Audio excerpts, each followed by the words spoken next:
Hello everyone, my name's Aaliyah and welcome to my channel. A few weeks ago, I finally watched Across the Spider-Verse and it was incredible. The animation was honestly mind-blowing and it was super inspirational to watch. So I thought I'd jump on the trend of creating your own Spider-Sona. Enjoy! When I first started this piece, I thought, how much effort do I want to put into this? Originally, I was just going to do a torso and then a standing up pose, but obviously that didn't happen. It's alright though, because I had a lot of fun drawing this and I'm pretty happy with how the design turned out. I ended up doing a standing up pose, a torso, and then an action pose. This is just kind of me planning out where I want everything to be. And then, usually when I'm at this stage, if I'm designing a new character, I'll do a really rough sketch of what I think I might want the outfit to look like.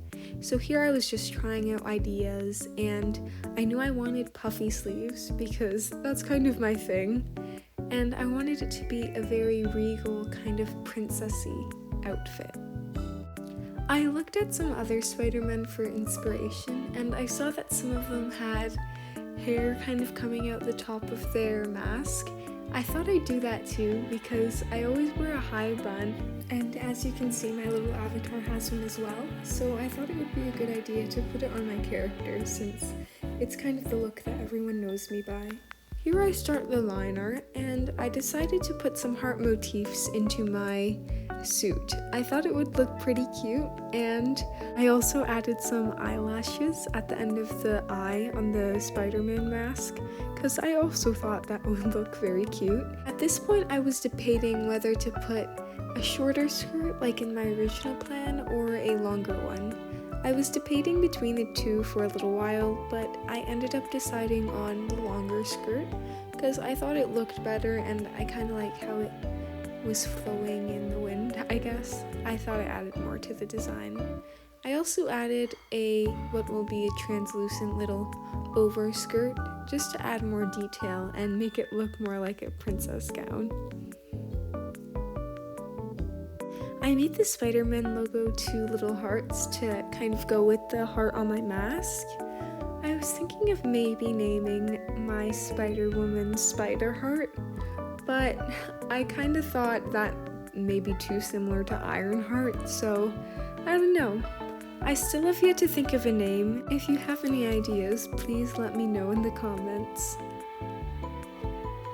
Next, I began to work on the torso. I kind of wanted to make it look like the style of the movie, but that didn't really work out. I don't know what I was thinking, but I just didn't look at a reference, so I guess it's the style of my universe. The style that I chose for this one is a little bit different from my normal style. It's a lot more cartoony. This drawing was kind of self-indulgent, so I gave my character these really big eyes. I like to draw those a lot. I think they're just super fun to render, and I don't know if you could see, but I added some little hearts as like the light source, I guess. As I said before, I added really puffy sleeves, and on them I put these things that are a little bit reminiscent of what Snow White wears on her sleeves. I thought they would make it look more regal and give the princess vibe that I wanted. After this, I just continue with the line art, using my original drawing as the reference and drawing the outfit on all of the characters.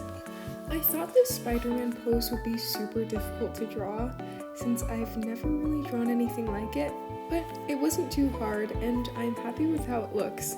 It doesn't look too funky, so that's good.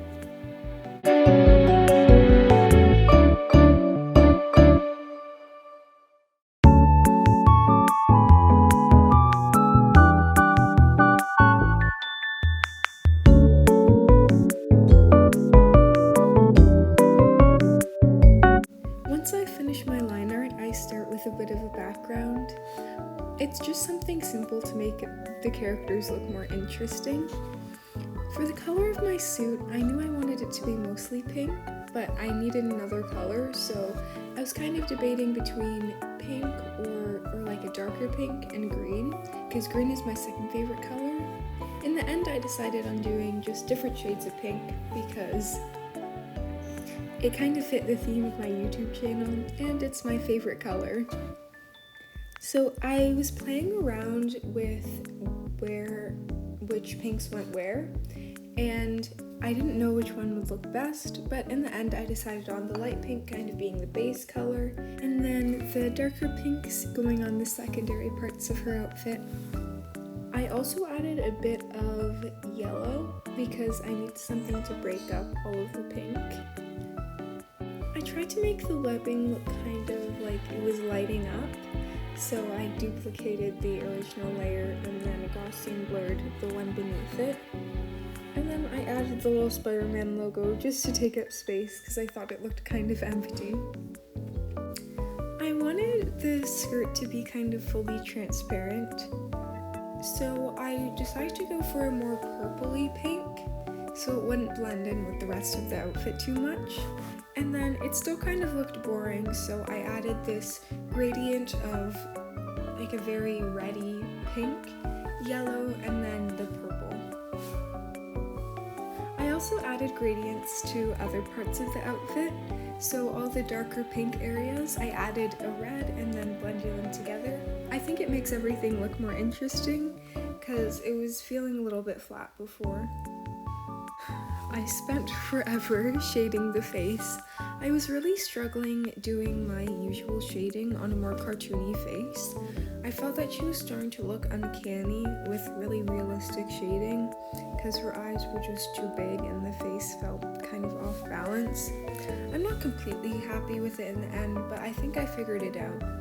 When I was shading, I also added some comic dots. I'm not exactly sure what they're called, but they're pretty prevalent in the movie as well as when you read older comics. I laid them on one side of the face in a darker shade, and then on the other side of the face, as well as the highlighted areas, I added some much lighter ones. They're kind of tiny, so I don't know if you could see them on the speed paint, or maybe I just haven't gotten to that part yet. But yeah, I'm pretty happy with how using those turned out. I definitely think it makes it seem more like she's from the Spider-Man universe. I also used the decimal brush for my shadow and highlight layer after I do the shading. So I usually add a multiply layer and an overlay layer after, just to add more depth to the shading. I'm really glad I did this challenge. It's amazing that the Spider-Man movie is inspiring so many people to draw and make Spider-Sonas or inspiring them to get into animation. I think that's something that's just super cool. And I'm super excited for the next movie whenever it comes out. I thought the second one was maybe even better than the first, so I can't wait to see how good the third one will be. I don't have much more to say about my process since I just keep on shading the other two, so I'll see you at the end of the video. Enjoy!